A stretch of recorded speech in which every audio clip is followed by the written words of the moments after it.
السلام عليكم ورحمة الله وبركاته. الحمد لله رب العالمين، وصلى اللهم وسلم على نبينا محمد وآله وصحبه وسلم أجمعين. ما أنت وحي كهد لدونا مصحف application oo aad mobilka ku shubanayso kuna jiraan faa'iidooyin aad u fara badan. waxyaabaha ku jira waxaa ka mid ah musxafkaasi inaad ku calaamadsanayso wardiga aad marayso, sidoo kale aad ku buuxsan karto waqtigii aad akhrinaysay, sidoo kale inuu kuu calaamadiyo xifdigaaga kolba intaad xifdido aad ku calaamadsanayso. faa'iidooyin badan baa ku jira, waynu sharxi doonaa insha allahu tacaala. soo dhawaada asxaabta, baaraka allahu fiikum. بسم الله الرحمن الرحيم. وكان برنامجكي ابليكيشنكي مصحف كاها مصحفكي قرآن كريم كا وكان هل كدوني سوينا داخريدو اما جيسكا دوني سوينا داخريدو لaba meelood bood ka tagi kartaa inaad halka yar sare ku dhufato kadibna aad suwarka suurada doonaysa ka doorato.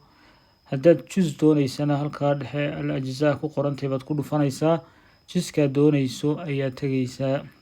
kullu tacaami baan doonayaa iminka oo kale, waa kaa juzkii kullu tacaami waad ku dhufsanaysaa. sidaas ayaad u akhrisanaysaa. habka labaad aad u tagi kartaa halka yar saddexda dhibcood ku qorantay ayaad ku dhufanaysaa. halka ay fahras ku qorantay baad tagaysaa, kadibna sidaas ayaad u dooranaysaa.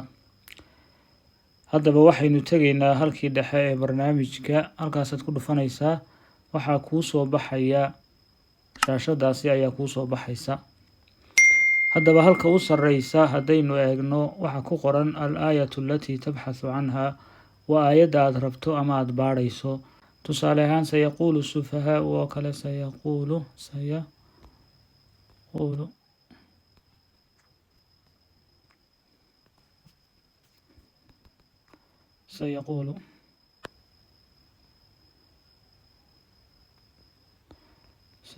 السفهاء.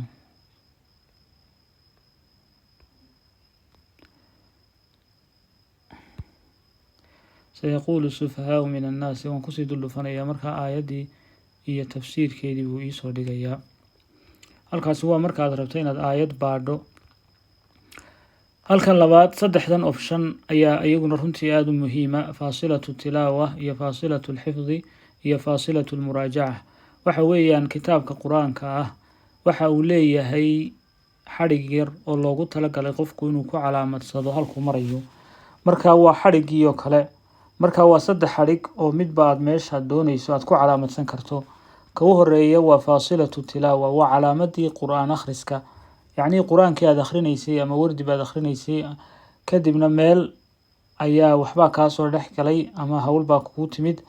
marka waxaad doonaysaa inaad qur-aankii halkii ku joojiso oo kadib aad halkii kasii qaado. marka halkaasi kaasi ayaad ku calaamadsanaysaa. kanna waa faasilatu lxifdi, waa calaamadii xifdiga oo meelaad xifdinaysay ayaa kaa joogsatay, inaad halkii kasii qaado ayaad doonaysaa. kanna waa muraajacadii. bal haddaba sidaynu u calaamadsanayno aynu isla eegno insha allahu tacaala. musxafkii qur-aanka baynu tagnay, waxaaba aynu qaybeynay tusaale ahaan oo kale tilka rusul baynu qaybeynay. halkaa markii aad maraysa baad doonaysa inaad halka ku joojisato. wattaquu yowman turjacuuna fiihi ila allah uma tuwafaa kullu nafsin maa kasabat wahum laa yudlamuun. aayaddaasibaad ayaad dul haynaysaa. kadibna waxaa kuu soo baxaya tafsiirkeedii kow. halkan waxaa kuu soo baxaya faasilatu tilaawa ama faasilatu lxifdi ama faasilu lmuraajaca. marka faasilu tilaawa baynu ku dhufanaynaa, kadibna waad isaga noqonaysaa. marka halkaasi ayuu kuusoo gelayaa suuradda aayadda 218 ee suuratu lbaqara ayaad ku joojisay buu ku leeyahay. halkanna waa xifdiga iyaduna, iyana waxaad tegaysaa tusaale halkanaad qur-aankii baad tegaysaa. waxaabaad xifdinaysayba allahuma salli calaa suuratu luqmaan baad xifdinaysay beyjka saddexaad. aayaddaasaad ku joojisay. aayaddii baad dul haynaysaa, kadibna xifdigii baad calaamadinaysaa, waad ka noqonaysaa. isaguna sidaasi oo kale ayuu kuugu calaamadinayaa. iyada tanna waa la mid oo faasilatu tilaawa iyana waa la mid. musxafkii markaad tagto ee faasilatu lmuraajaca, qur-aankii aad muraajacaysay, tusaale ahaan suuraddan aad muraajacaynaysa halkaasaad ku joojisatay, aayaddaasi ayaad ku joojisay. saas aynaysaa. kadibna waad ku dhufanaysaa faasilatu lmuraajaca ayana waad isaga noqonaysaa. markaa saddexdiiba halkan ay kuugu calaamadsayin ay kuu joogaan. qur-aankii aad akhrinaysay, xifdigaagii iyo muraajacadii, saddexdaasiba way kuu calaamadsan yihiin. midka kale ugu muhiimsan kana waa qur-aankii oo lagu dooray, aayaad la doortay weeye oo laguu soo diyaariyey oo aad inaad dhegaysato ay tahay. markaad rabto inaad qur-aanka kariimkaa dhegaysato, marka haddaad rabto inaad qur-aankii dhegaysato aayado makhsuus oo gaar ah, halkaasi ayaad ka dooranaysaa. kolba kii aad ku dhufato waad ka dhegaysanaysaa. saasaad ugu dhufanaysaa, kadibna wuu kuu soo baxayaa. أعوذ بالله من الشيطان الرجيم. بسم الله الرحمن الرحيم. sidaasi ayaad u dhegaysanaysaa. qodobka ugu muhiimsan ama barnaamijka meelaha ugu muhiimsani waa halkan. alwardu lyowm halkaa ay ku qoran tahay waxa weeyaan qur-aanka wardigaad akhrisanaysay, waqtigaad akhrisanaysay baad ku buuxsanaysaa. maalin walba intii lagugu talagalay ayuu ku xasuusinayaa iyo waqtigii. bal haddaba sida loo buuxinayo ayaynu wada eegno. marka hore sidaasuu kuu soo saarayaa. kadib waxaad odhanaysaa halkaa inshaa ku qorantay baad taabanaysaa. waxaad tooranaysaa khatmada aad rabto intaad doonaysa inaad qur-aanka ku dhammayso. ma waxaad doonaysaa 240 maalmood, ma waxaad doonaysaa 120 maalmood, ma waxaad doonaysaa inaad ku dhammayso 80 maalmoodba, ma waxaad doonaysaa inaad ku dhammayso 60 maalmood, ma 30 maalmood. kolba intii aad adigu awoodo ayaad maaragtay dooranaysaa. waxaynu dooranaynaa 30 maalmood, yacni waxay ka dhigantahay maalinkiiba inaad juz qur-aana akhrido. saacaddii aad rabtay inaad akhridana halkan aad ka dooranaysaa. tusaale ahaan waxaan rabaa inaan akhriyo 8 habeennimo, 8 iyo barhka habeennimo inaan akhriyaan doonayaa. halkaasaad ka buuxsanaysaa waqtigii aad rabtay inaad wardigaa akhrido. calaamadda yarna waad furaysaa, kadibna inshaa baad ku dhufanaysaa. sidaasi ayuu markaa kuugu samaysmay. markaa wardigaagii baad iska bilaabanaysaa. markaad sidaa u dhammayso eed wado markaad juskii qur-aanka aad dhammayso halkanaad tegaysaa. isagii baad kusoo noqonaysaa. marka waxaad leedahay wardigii waa aan dhameeyey, atmamtu lwarda, wardigii maanta waan dhameeyey, juskii qur-aanka ah. marka halkaasaa buluug noqonaysa, wuu soo kordhayaa. markaa berri waxaad ka qaadaysaa, haddana waad ku dhufsanaysaa. sayaquulu sufahaa buu kaa qaaday, waa jiskii labaad. maalinkii labaadna sidii baad u akhriday, waad ka noqonaysaa. isagii baad kusoo noqonaysaa. halkii ilaa 3 dhibcood baad ku dhufanaysaa. waxaad leedahay wardigii waan dhameeyey maalinkii labaad, isaguna wuu soo kordhaya. maalinka saddexaad waad ku dul dhufanaysaa. haddana tilka rusul baad ka qaadaysaa. sidaasi ayaad ku wadaysaa. maalinka saddexaad, maalinka afraad waan dhameeyey ayaad mar walba ku dhufanaysaa. kadibna halkaasi ayaa buuxsamaysa. barnaamijkan musxafka ah wuxuu leeyahay sidoo kale mowduucyo runtii aada u cajiiba. waxaa ka mida mowduucyadan halkan laguu soo dhigay mowduucaat lqur'aan alkariim.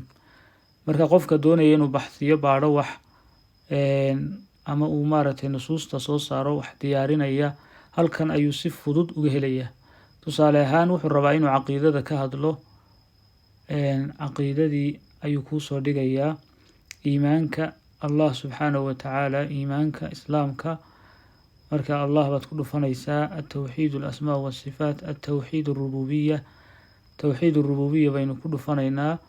waa kaa inoo soo dhigay alxamdu lilaahi rabi alcaalamiin, ulaa'ika calaa hudan min rabbihim waulaa'ika hum almuflixuun, yaa ayuha annaasu icbuduu rabbakum aladii khalaqakum. markaa sidaasi ayuu aayaadka kuugu soo daliilinayaa. waxa uu leeyahay barnaamijkani almaktaba, maktabadiisa ayaad ku dhufanaysaa. waxaa kuu soo baxaya kutub fara badan oo qur-aanka kariimka ku saabsan. tafaasiirta intaasoo kutub ayaa ku jira. mukhtasaru tafsiir, tafsiirkiiyo lasoo gaabiyey, intaas 3 kutub baa ku jira. mufradaat alqur'aani waalghariibati waxaa ku jira 5 kutub. asbaab الnuzuul 3 kutub. icraab alqur'aani waxaa ku jira 4 kutub. axkaam alqur'aan waxaa ku jira 5 kutub. culuum alqur'aan labadaas. marka kutubtaana waad la soo degi kartaa waanaad akhrin kartaa. tusaale ahaan waxaynu dooneynaa axkaam alqur'aan, kitaabkaas aynu ku dhufanaynaa. sidaas ayuu haddii aad rabto inaad la soo degto taxmiil lkitaab baad ku dhufanaysaa. haddaad doonaysa inaad akhridana qiraa'atu lkitaab, kadibna sidaa saad u akhrinaysaa. sidaasi ayuu kugu soo saaraya markaasi. marka applicationkan qur-aanka waa runtii waa mid aada u cajiib badan, faa'iido badan leh. insha allahu tacaala dadka ahlu qur-aanka ah ee xufaada ah waxaan u rajeynayaa inay la soo degaan oo ay isticmaalaan. waa barnaamij runtii aada u wanaagsan oo faa'iido badan leh. qaabka aad ula soo degaysa barnaamijkan waxaad tegaysaa app storeka ama play storeka, kolba kii kuugu jira. kadibna halkaasi waxaad ku qoraysaa alqur'aan alcadiim,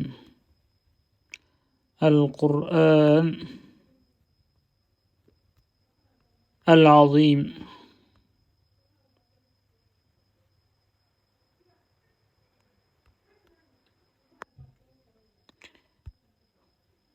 waa kaa kuu soo saaray. marka barnaamijku waa ka great qur'aan, alqur'aan alcadiim.